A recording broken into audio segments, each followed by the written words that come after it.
అత్యున్నత పురస్కారంతో మన మోదీని గౌరవించిన Nigeria. The grand commander of the order of the Niger. ప్రధాని మోదీకి ఇది 17వ అంతర్జాతీయ పురస్కారం. 1969లో క్వీన్ ఎలిజబెత్ తర్వాత ఈ గౌరవాన్ని అందుకున్న రెండవ విదేశీ వ్యక్తి.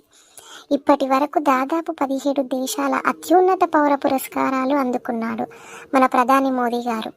మొత్తం ప్రపంచంలో ఏ దేశాధినేతకు ఈ విధంగా అవార్డులు రాలేదు ఇప్పటి వరకు. ఇక ముందు రావు అని కూడా ఖచ్చితంగా చెప్పొచ్చు.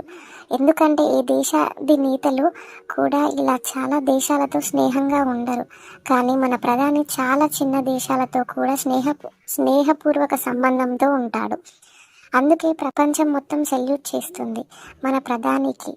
కానీ ఇక్కడ కొందరికి ఇంకా మోదీ విలువ తెలియట్లేదు. ఎంతసేపు బీజేపీ అంటే ఒక పార్టీలాగా చూస్తున్నారు, కానీ మన దేశాన్ని కాపాడే రక్షణ కవచం అని చూడట్లేదు.